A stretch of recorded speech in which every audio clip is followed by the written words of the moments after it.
दोस्तों, हमारी तरह शायद आपने भी नालंदा विश्वविद्यालय के बारे में सिर्फ स्कूल की किताबों में ही पढ़ा होगा।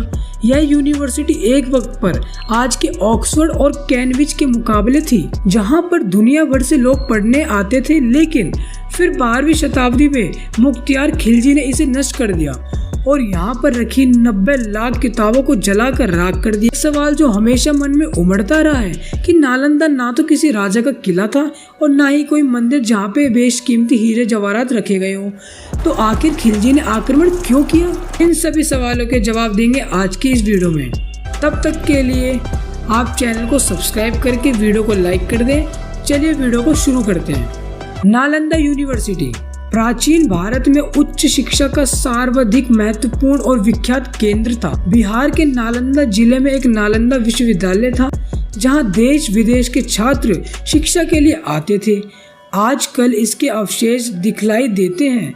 पटना से 90 किलोमीटर दूर और बिहार शरीफ से करीब 12 किलोमीटर दक्षिण में विश्व प्रसिद्ध प्राचीन बौद्ध विश्वविद्यालय नालंदा के खंडर स्थित है। यहाँ 10,000 छात्रों को पढ़ाने के लिए 2,000 शिक्षक थे। आपकी जानकारी के लिए बता दें, बौद्ध सारिपुत्र का जन्म यहीं पर हुआ था।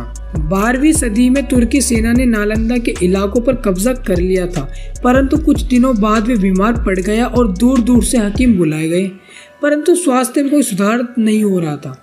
उसकी बीमारी बढ़ती ही जा रही थी, तो उसके मुलाजिमों ने नालंदा विश्वविद्यालय में एक बार दिखाने की सलाह दी। लेकिन खिलजी इस्लामिक कट्टरवादी था, इसलिए वह इलाज नहीं करना चाहता था। उसे लगता था इतने दूर दूर से आए हकीम उसका इलाज नहीं कर पाए तो ये भिक्षुक क्या कर पाएगा। फिर भी जब उसकी बीमारी ठीक नहीं हुई तो अंततः नालंदा विश्वविद्यालय के प्राचार्य राहुल श्री भृद को बुलाया गया। तब उनके समक्ष खिलजी ने शर्त रख दी कि मुझे तुम्हें ठीक करना है, परंतु तुम्हारी दी कोई भी दवा मैं सेवन नहीं करूँगा। प्राचार्य राहुल श्री भृद वहाँ से चले गए। दूसरे दिन फिर खिलजी के यहाँ आए और खिलजी को कुरान की किताब दी तथा कहा कि इसे दिन में 2 बार पढ़ना है जब तक कि आप ठीक ना हो जाएं। बख्तियार खिलजी ने वैसा ही किया और 1 सप्ताह के अंदर ठीक हो गया। बख्तियार खिलजी को समझ नहीं आया कि ये कैसे हो सकता है।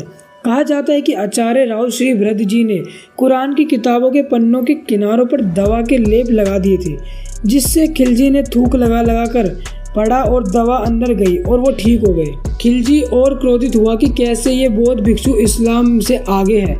उस वक्त बौद्ध धर्म का प्रचार भी बहुत जोरों पर था, इसलिए खिलजी इस्लाम के प्रचार को बढ़ाने और बौद्ध धर्म को नष्ट करने के लिए बौद्ध धर्म का एकमात्र केंद्र को नष्ट करने के लिए नालंदा विश्वविद्यालय को जला दिया, जिसमें करोड़ों पांडुलिपि और किताबें जला दी गई और उसके साथ ही वहाँ के विद्यार्थी तथा आचार्य को भी जिंदा जला दिया गया। 6 महीने तक पुस्तकालय की किताबों से धुआं निकलता रहा। इस बात से ही नालंदा विश्वविद्यालय की भव्यता का अंदाजा लगाया जा सकता है। आज भी आप कभी नालंदा जाएं तो नालंदा विश्वविद्यालय के खंडर को जरूर देखें, आप उसकी भव्यता का अंदाजा लगा सकते हैं। जब नालंदा विश्वविद्यालय के बारे में पहली बार चीन के इतिहासकार वयनसांग और इत्सिंग ने बताया था।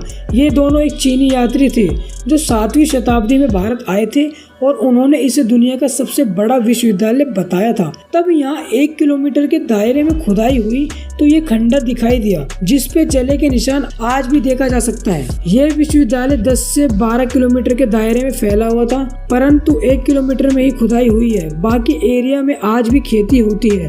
यहाँ के कुएं अब भी सुरक्षित हैं और उपासना गृह भी साफ दिखाई देता है। दोस्तों, अगर आज के इस वीडियो में आपको कुछ भी सीखने को मिला तो वीडियो को लाइक करके चैनल को सब्सक्राइब जरूर कर ले।